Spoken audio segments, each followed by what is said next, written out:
কেষ্টদাসী চিৎকার করে উঠেছিল, না না না, বেরিয়ে যা, বেরিয়ে যা হারামজাদারা।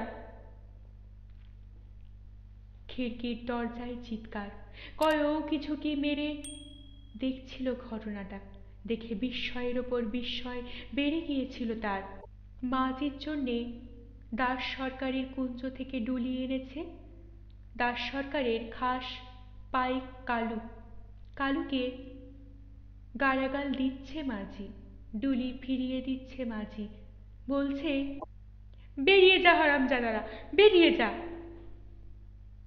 কেষ্টদাসী তখনও চিৎকার করছিল, বেরিয়ে যা, নইলে আমি শাপান্ত করব। কালু যেন তবুও কিছু বলছিল। কেষ্টদাসী ছুটে গিয়ে বিগ্রহের ঘরে ঢুকে চিৎকার করছিল, আয় আয়, কই আয় দেখি, আমি আমি পেড়ে ফেলবো, আমি শাপান্ত করব। কালু এবার সভয়ে ডুলি নিয়ে ফিরে গিয়েছিল। আরো কিছুক্ষণ পর দাস সরকার এসেছিল নিজে। কেষ্টদাসী কেষ্টদাসী আবার চিৎকার উঠেছিল, না, তোমার হলো কি? কখনো তো এমন করো না। তাছাড়া ধর্মকর্মের ব্যাপারে দাসী বলেছিল, ধর্ম আমি জানি দাসজি, তাছাড়া ধর্মে কাজ নাই দাসজি, তুমি আমাকে রেহাই দাও, রেহাই দাও। দাসী, কেষ্টদাসী, তোমাকে হাত জোর করছি, জোর হাত করছি, তুমি যাও। তোমাকে সঙ্গে না নিয়ে তো আমি যাব না। তাহলে তো তুমি ডুলি ফিরিয়ে দিয়েছ, তাতেই মিটে যেত। বিবেচনা করো, আমি নিজে এসেছি কেষ্টদাসী, আমি যাব না দাস সরকার। না গেলে তোমার প্রত্যবায় হবে দাসী। সাধনের ব্যাপার তুমি তো না জানা নও। ধর্ম তোমাকে ক্ষমা করবে না, অনিষ্ট হয়ে যাবে। হোক, তাই হোক, আমার সর্বাঘাত হোক, আমার ব্যাধি হোক, আমি যাব না। যেতে তোমাকে হবে, আমার লোক তোমাকে তুলে নিয়ে যাবে। তুলে নিয়ে যাবে? তুলুক দেখি, কে পারে। বলেই সে ছুটে গিয়ে গৌরাঙ্গ মূর্তির পা দুটি জড়িয়ে অপুর হয়ে শুয়ে পড়েছিল। বলেছিল, এই পা ছাড়িয়ে নিয়ে যাও আমাকে, দেখব। এরপর দাস সরকার নীরবে উঠে গিয়েছিল। কৃষ্ণদাসী সেই চতুর্দশীর সন্ধ্যা থেকে অমাবস্যার রাত শেষ না হওয়া পর্যন্ত দেবতার চরণ ছেড়ে ওঠেনি। যখন উঠল তখন চোখ দুটো তার জবা ফুলের মতো লাল। মোহিনী শিউরে উঠেছিল মাকে দেখে। মা ভ্রুক্ষেপ করেনি।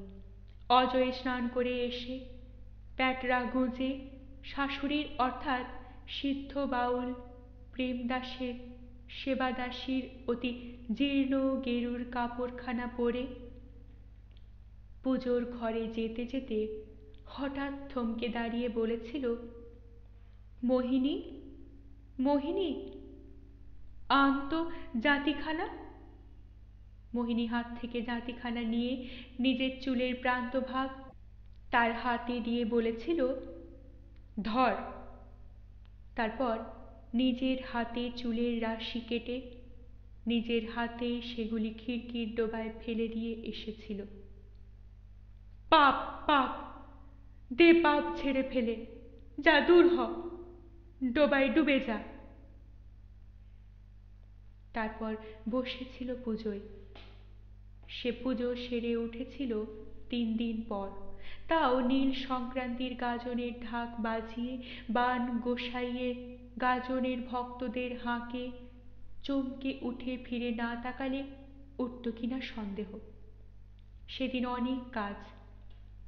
ঠাকুর ঝাড়াই বসবেন, অর্থাৎ কাঠের তেকাঠার মাথায় বহু ছিদ্রযুক্ত মাটির ভাঁড় বসিয়ে সেটিকে জলপূর্ণ করে ঠাকুরের ওপর স্থাপন করা হবে। প্রখর তাপে শীতল ধারা স্নানে অভিষিক্ত হবেন দেবতা। তুলসী গাছের ওপর বসানো হবে। অশ্বত্থ বৃক্ষের মূলে জল সিঞ্চন করতে হবে। পিতৃপুরুষকে জল দান করবে গৃহস্থেরা। পুণ্যাত্মারা পথের পাশে জলসত্র দেবে। কাজ অনেক।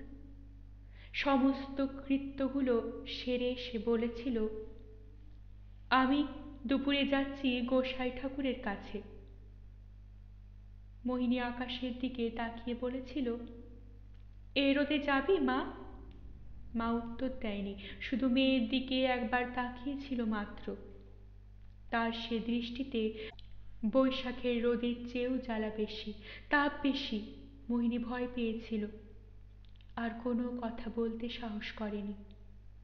গামছাখানা ভিজিয়ে মাথায় চাপিয়ে কেষ্টদাসী বেরিয়ে চলে গিয়েছিল। পথে জলসত্র দেখে চোখে মুখে জল দিয়ে একটু জল খাবার জন্য গিয়ে হাত পেতে দাঁড়িয়েছিল। আশ্রমের ধ্বজাটা বাঁধা ছিল একটি গাছের ডালে। রৌদ্রের জন্য স্বাভাবিকভাবেই কেষ্টদাসী ওপরের দিকে তাকায়নি। জল ছোলা গুড় দিচ্ছিল যে, সেও স্থানীয় লোক।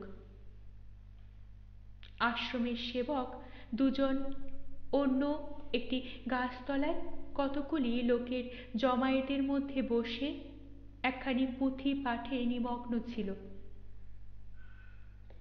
কেষ্টদাসী তাদেরও দেখতে পায়নি। অঞ্জলি পেতে জল নিয়ে মুখ চোখে দেবার সময় হঠাৎ চোখে পড়েছিল গেরুয়া পাগড়ির ওপর হাতের জল তার অজ্ঞাতসারেই আঙুলের ফাঁক দিয়ে গলে পড়ে গিয়েছিল। সে স্থির দৃষ্টিতে তাকিয়েছিল সন্ন্যাসীর দিকে। যে জল দিচ্ছিল সে বলেছিল, জল নাও গো ও মাঝি।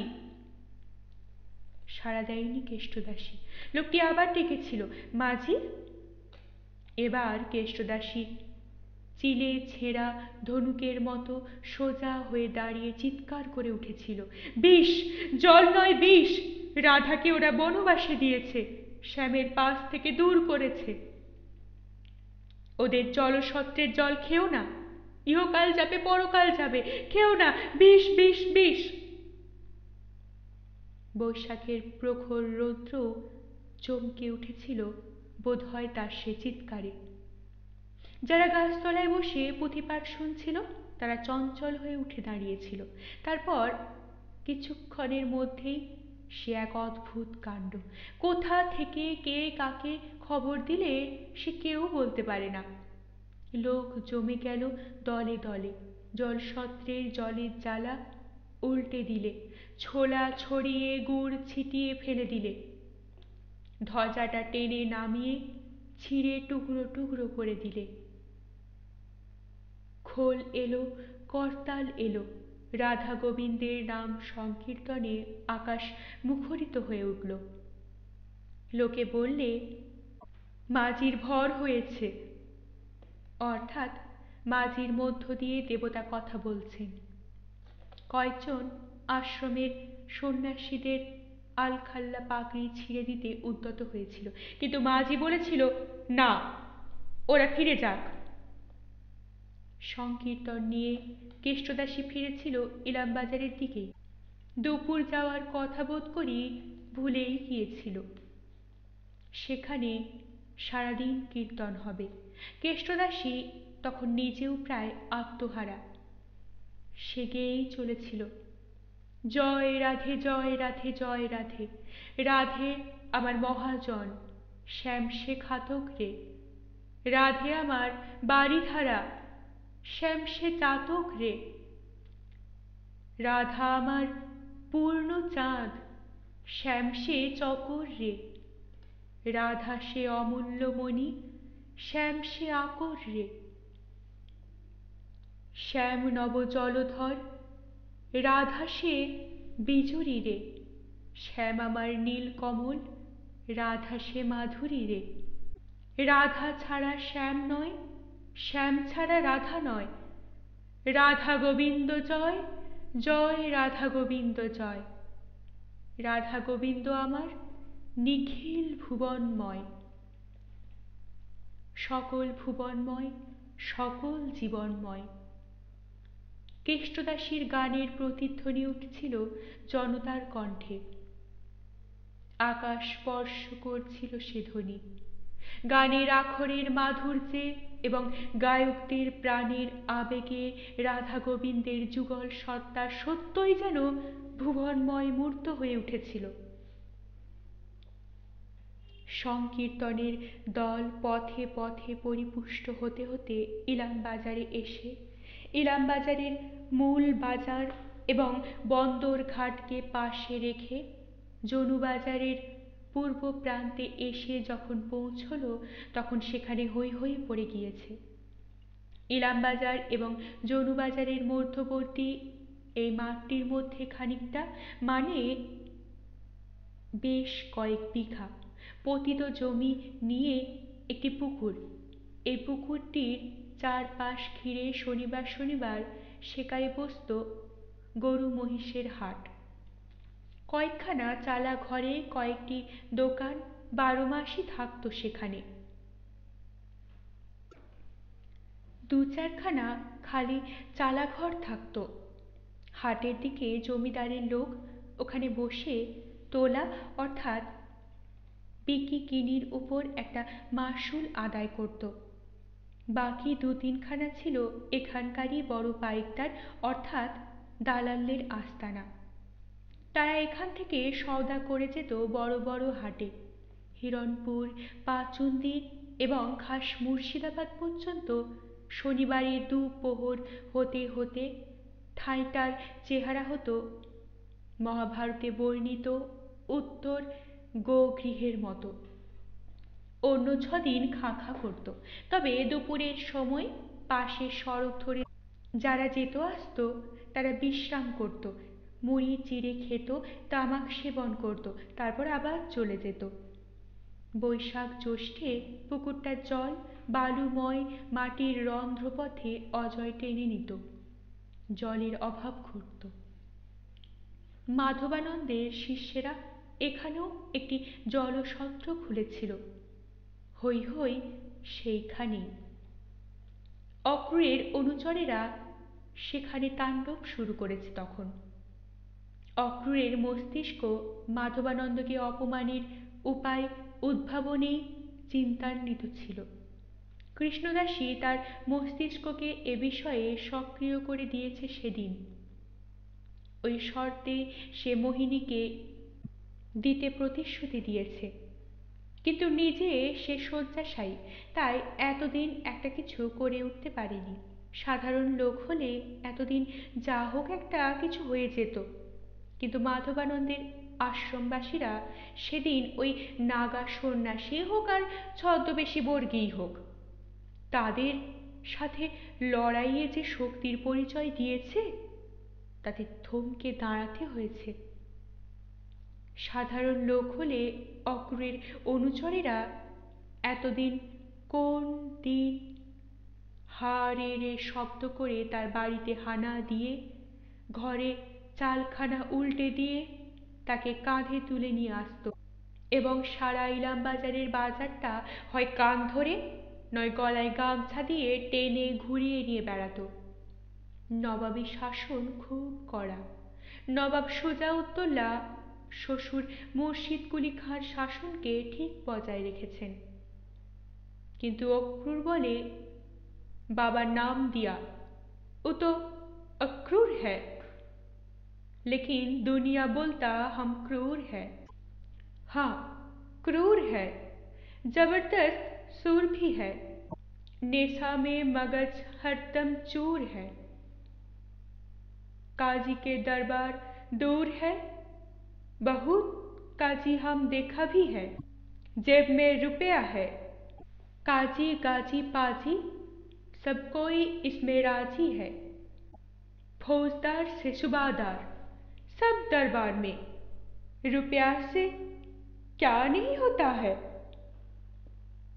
বলেই নিজের রসিকতায় এবং এমন কাব্য প্রতিভায় নিজেই মুগ্ধ হয়ে অট্টহাস্য করে ওকে কোনো একটা কিছু যেদিন ঘটে যায় সেই দিনই বা পরের দিন খাসি ঘি দিয়ে শুরু করে জাফরান পর্যন্ত সাজিয়ে মধ্যস্থলে কয়েকটি স্বর্ণমুদ্রা দিয়ে বিরাট সিধেই খেলা চলে গিয়েছিল হাকিমপুরে খাঁ সাহেবের দরবারে। কিন্তু নবীন সন্ন্যাসীকে দমন সমস্যাটা এত সোজা নয়। শুধু শক্তিমান বলেই নয়, নবীন সন্ন্যাসীর আশ্রম হাতেম খাঁর এলাকার বাইরে, অজয় ওপার বর্ধমানের রাজার এলাকা। কিছুদিন আগে শোভা সিং আর পাঠানদের বিদ্রোহের সময় বর্ধমান রাজকন্যাকে নিয়ে যে ঘটনা ঘটে গেল, তারপর বর্ধমান নিজেকে আরও শক্তিশালী করে তুলেছে। তেজস্বিনী বর্ধমান কন্যা যে দীপ্তচ্ছটা ছড়িয়ে বংশগৌরবকে উজ্জ্বল করে গিয়েছেন, তার উপযুক্ত উত্তাপ সংগ্রহ করে বর্ধমান এবং নিজে থেকে সঞ্চারিতও হয়েছে।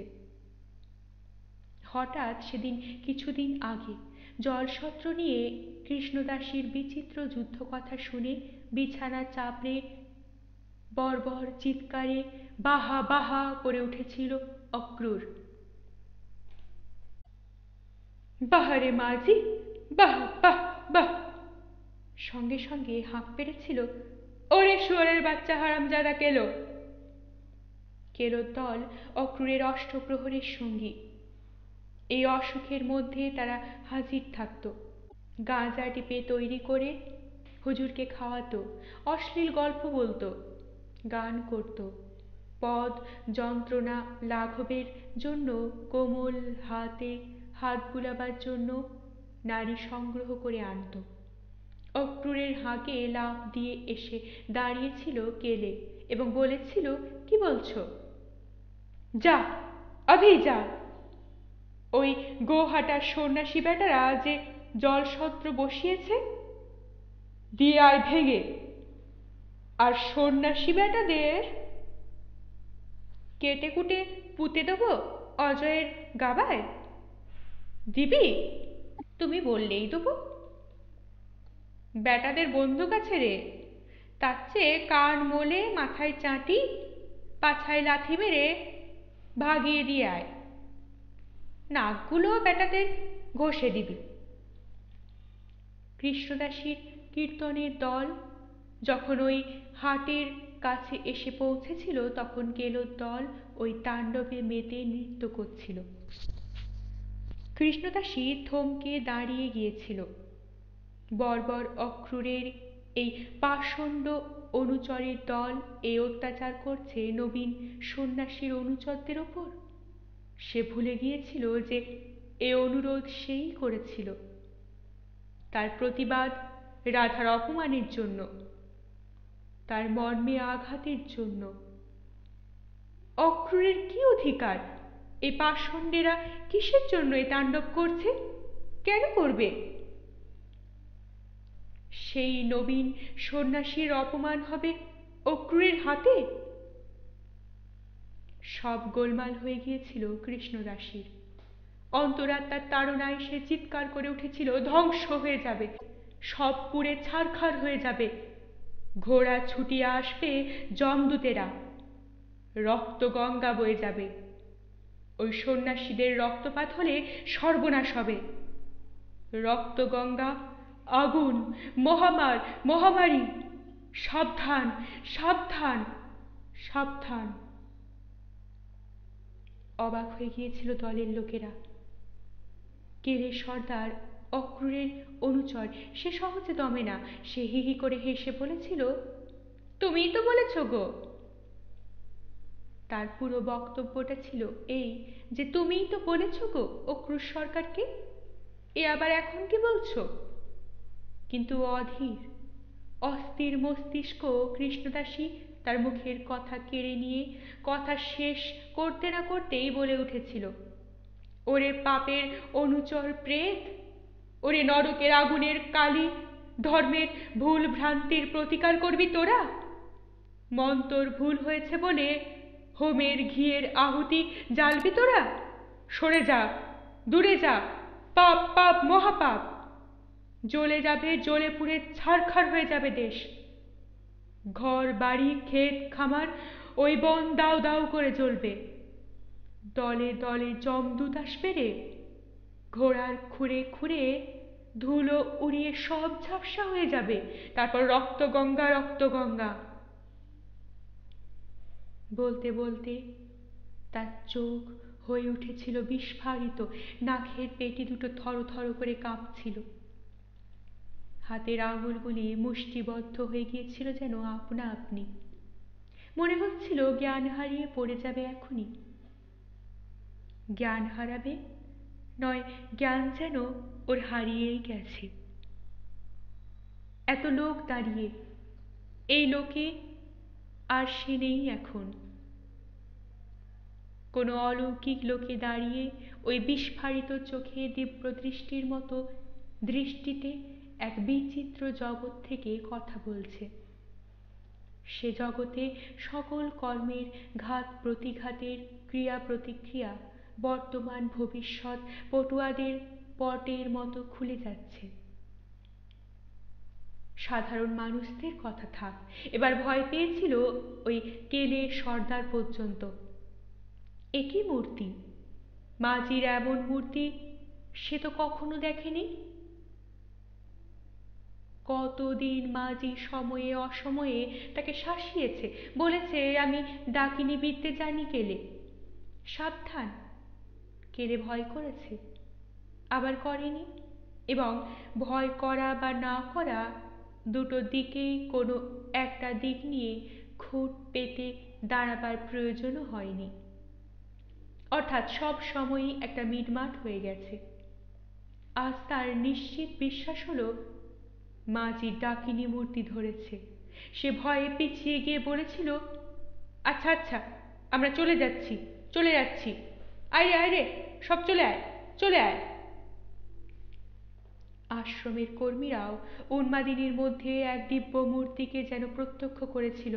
তারা প্রণাম করেছিল কৃষ্ণদাসীকে, বলেছিল, তুমি মা, তুমি মা।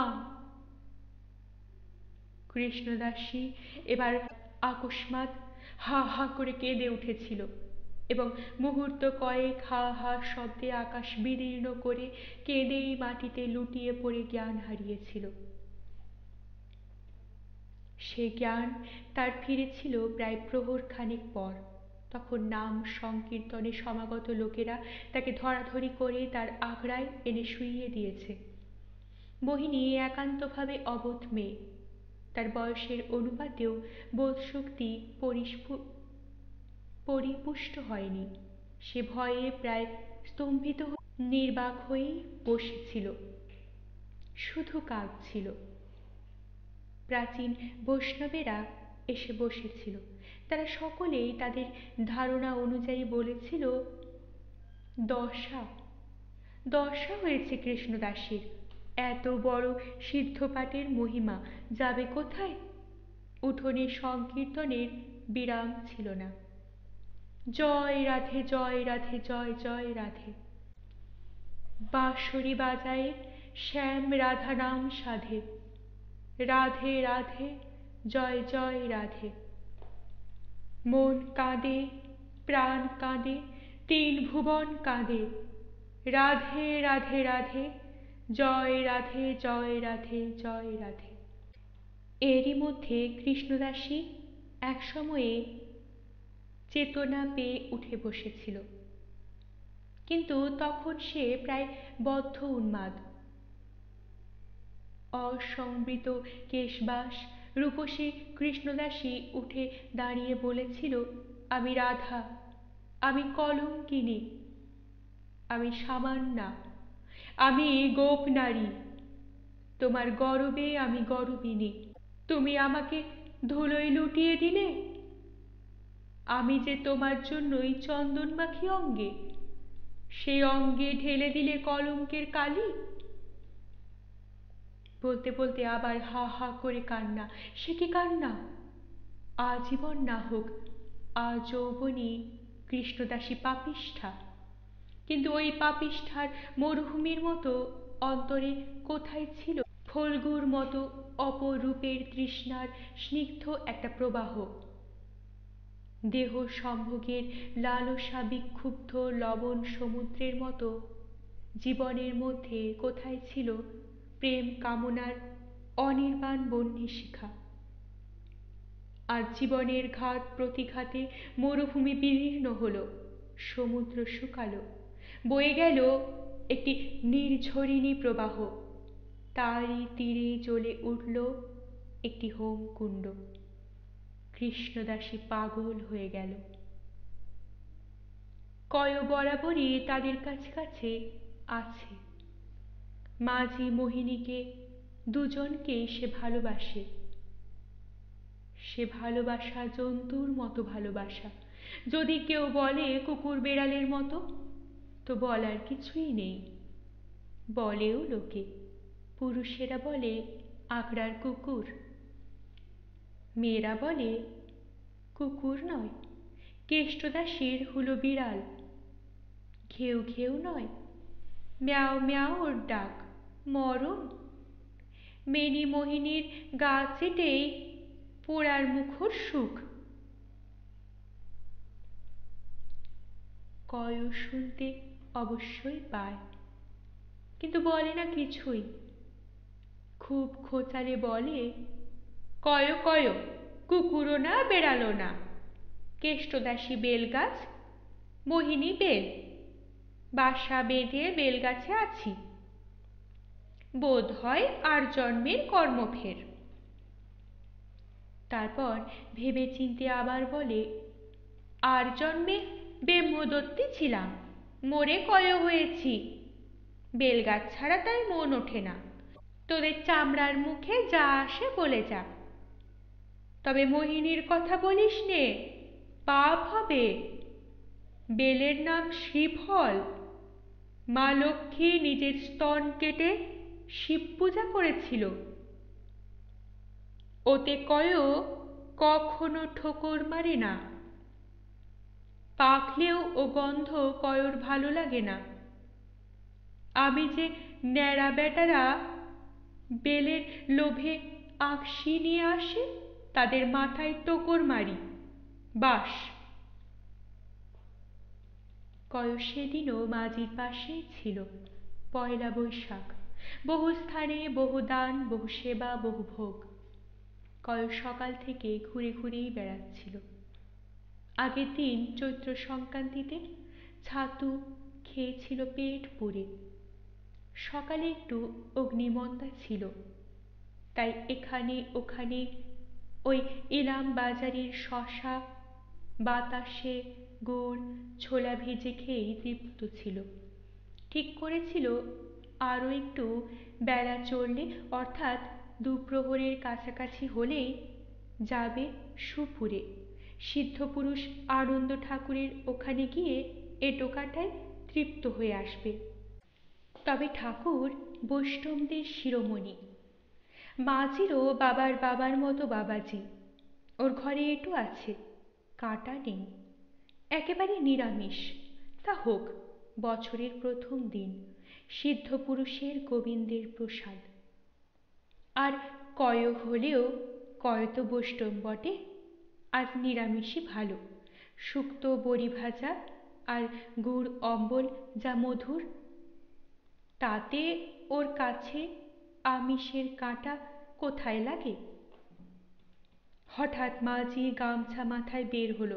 মোহিনীকে বললে, আমি চললাম সুপুর, ঠাকুরের কাছে। কয় সঙ্গ নিয়েছিল। পথে এই কাণ্ড। কাণ্ড যখন হলো, তখন কয় নিরামিষ শুক্তো বড়ি ভাজা গুড় অম্বলের লোভ ত্যাগ করেই মাঝির সঙ্গে সঙ্গেই ঘুরছে। অবাক হয়ে দেখেছে, ভেবে কুল কিনারা পায়নি। এ হলো কি? মাঝির জীবনের আলো অন্ধকারের খেলার কথা তো খুব ভালো করেই জানে।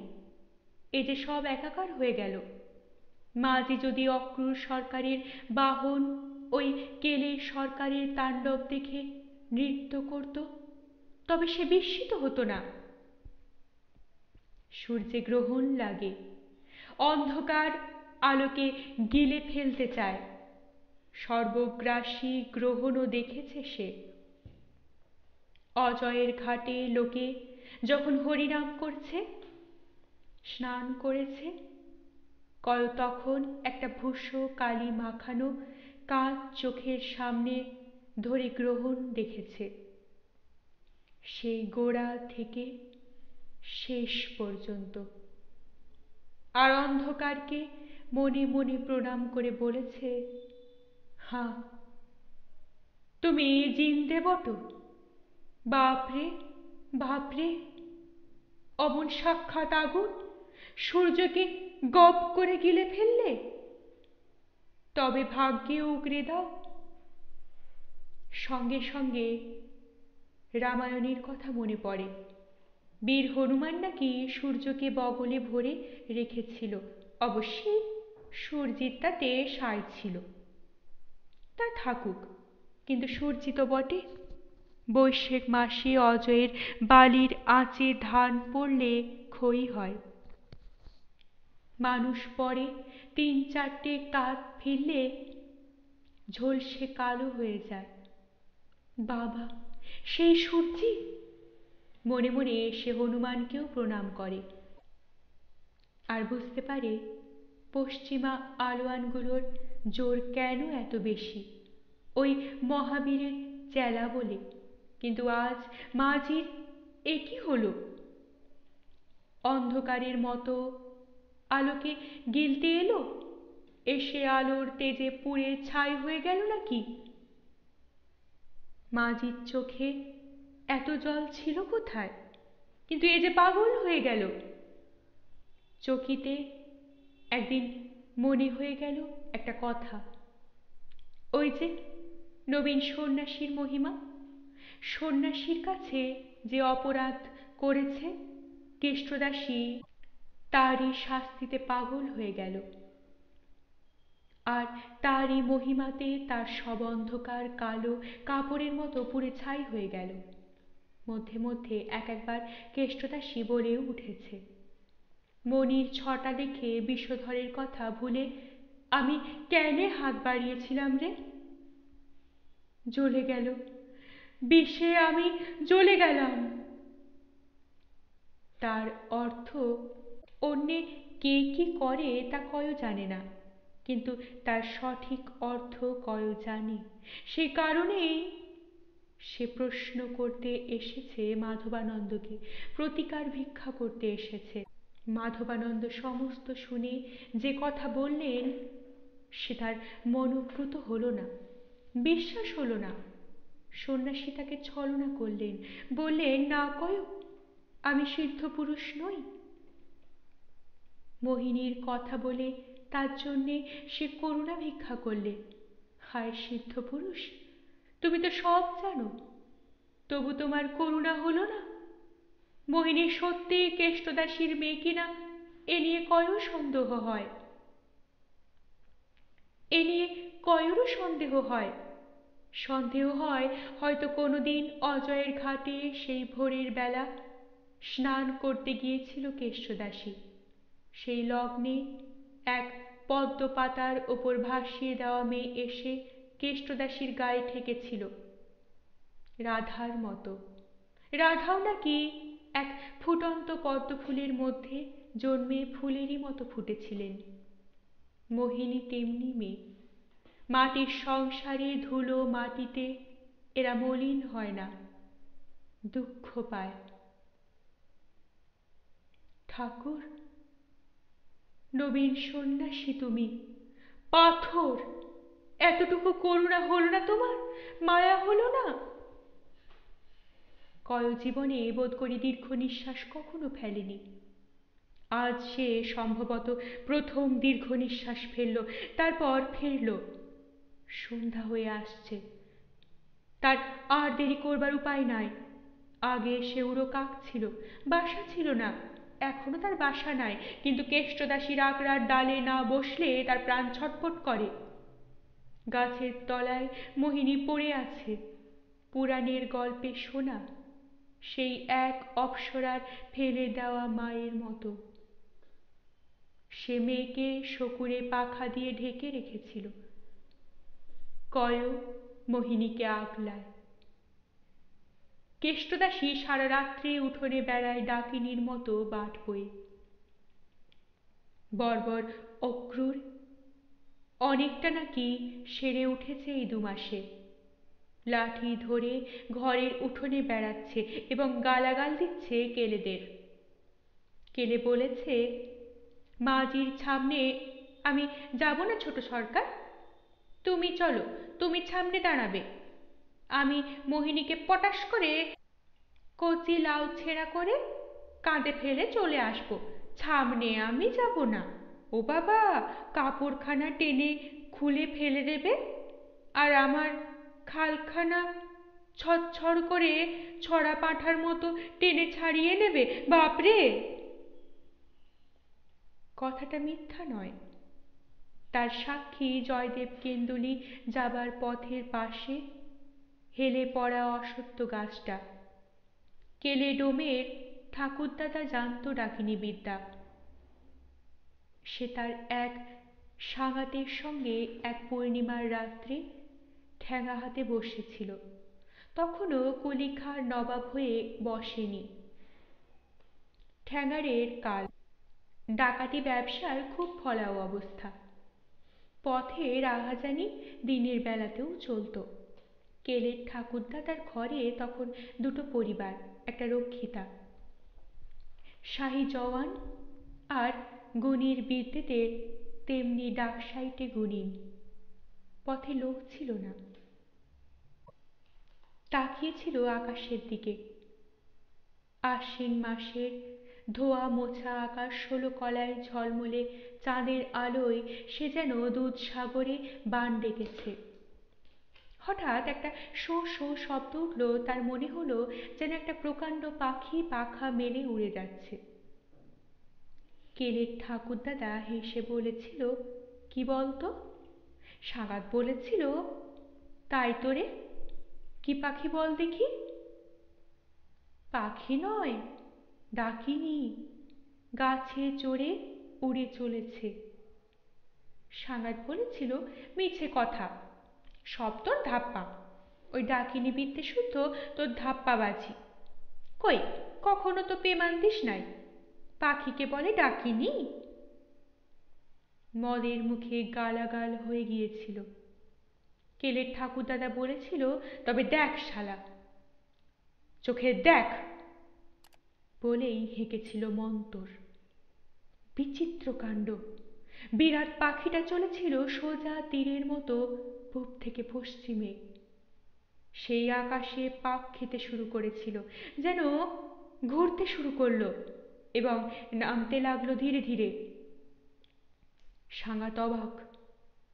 পাখিটা যত নামছে ততই যেন সত্যিই গাছ হয়ে উঠছে। ডালপালা কাণ্ড স্পষ্ট দেখা যেতে লাগলো। তারপর গাছটা ওইভাবে হেলে মাটির ওপর নামলো। একটা 2 ডালের অশ্বত্থ গাছ। তার ডালের ওপরে বসে এক উলঙ্গিনী এলোচুল রূপসী মেয়ে। 2 হাতে মুখ ঢেকে বললে, নামালে যদি তো লজ্জা রাখো গুণীন, দাও কাপড়, না হয় গামছাও দাও একখানা, দাও দাও। কেলের ঠাকুরদা তখন মেতেছে। সে হা হা করে হেসে উঠেছিল। আকাশে চন্দ্র সূর্যি 7 তারা, তাদের সামনে লজ্জা নাই যত লজ্জা মাটির ওপর মানুষের সামনে। নাম নাম, গাছ থেকে নাম, মুখ থেকে হাত খোল, চাঁদ বদনটা দেখি। নামলো মেয়েটা, হাতও খুললে, চোখে যেন জল, মুখে বলল, ওগো, আমি মেয়ে মানুষ। সঙ্গে সাঙ্গাত আর থাকতে পারেনি। নিজের গামছাখানা মাথা থেকে খুলে ছুঁড়ে দিয়ে বলেছিল, এই নাও। কেলের ঠাকুরদাদা চিৎকার করে উঠেছিল, করলি কি, করলি কি? হাত বাড়িয়ে ছুঁড়ে দেওয়া গামছাখানা ধরতেও চেষ্টা করেছিল, কিন্তু তখন মেয়েটার হাতে গামছা পৌঁছে গেছে। সঙ্গে সঙ্গে জ্যোৎস্নার ঝলমলে আকাশখানায় যেন বিনা মেঘে বিদ্যুৎ চমকে চমকে উঠল। বিদ্যুৎ নয়, ওই উলঙ্গিনী মেয়েটার খিলখিল হাসিতে।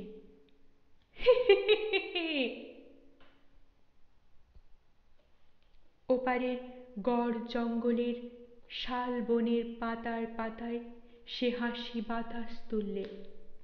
মেয়েটা সেই গামছাখানায় দেহটা ঢেকে নিয়েই আবার টেনে খুলে মাথা পার করে পিছনে ফেলে দিলে। সঙ্গে সঙ্গে কাটা পাঠার ছাল ছাড়ানোর মতো কেলের ঠাকুরদার চামড়া কে যেন টেনে ছাড়িয়ে ফেলে দিলে। একটা ছাল ছাড়িয়ে নেওয়া কাঁচা মাংসের পিণ্ডের মতো পড়ে রইল সে। সাঙ্গাত অজ্ঞান হয়ে পড়ে গেল। ডাকিনী যে গাছটা চালিয়ে এসেছিল সেটা ছেড়ে দিয়ে আর একটা গাছে উঠে সেটাকে উড়িয়ে আবার আকাশপথে উড়ল। গাছটা রইল এখানে ডাকিনী বিদ্যের জয়ধ্বজা হয়ে। ডাকিনীকে ঘাঁটিও না। কেলে সেই ভয়ে যায় নাই। অক্রুর আস্ফালন করেছে। আচ্ছা, আমার শরীর ভালো হোক। अक्रूर शूर है, मरण के डरता नहीं, औरत को छोड़ता नहीं। কয় অক্রুরকে আটকাতে হয়তো পারবে না, কিন্তু কা কা শব্দ করে সাবধান করে দিতে পারবে। কয় মাধবানন্দের আশ্রম থেকে ফিরল। অজয়ের ঘাটে এসে থমকে দাঁড়ালো। কিসের যেন শব্দ উঠছে। নাগাড়ার? হ্যাঁ, নাগাড়াই তো। দুম দুম দুম দুম। কি একটা আসছে, একটা গাছ। ওহ, 7-8 হাত উঁচু একটা মানুষ রনপার উপর চড়ে আসছে। বাপরে বাপ, ডাকাত নয়, মাধবানন্দ গোস্বামীর চর অনুচর। এপারে আশপাশের গ্রামে ইতিমধ্যেই কেশবানন্দের ব্যবস্থায় অনেক লোক আশ্রমে কাজে লেগেছে। কেন্দুলির মহান্ত মহারাজের পাইক বরকন্দাজের মতো ব্যবস্থা। পেছনে বনটার মুখে কোনো এক অজ্ঞাত স্থান থেকে প্রশ্ন করলে, কে আসে? রনপার ওপর থেকে লোকটা উত্তর দিলে, জয় কংসারী। বন থেকে আবার শব্দ হলো, জয় মাধব। রনপা সওয়ার বললে, জয় কেশব। তারপরেই বললে, আমি পরাণ পাইক, জরুরি খবর আছে। হাতেমপুরের হাতেম খাঁর ফৌজদার ফৌত হয়েছে। হাতেম খাঁর ফৌজদার হলছে, ধেরা পড়ছে ইলেম বাজারে। কল চমকে উঠল। মনে পড়ে গেল নবীন গোসাইয়ের কথা। গোসাই, তুমি সিদ্ধ পুরুষ, মুখে না বললে কি হবে? তুমিই একমাত্র। এই মণিটি ফেরত দিয়ে বললে, এটি বোধ হয় হেতমপুরের হাফিজ খাঁয়ের বিবির। কয় এটি নিয়ে সেখানে যাও।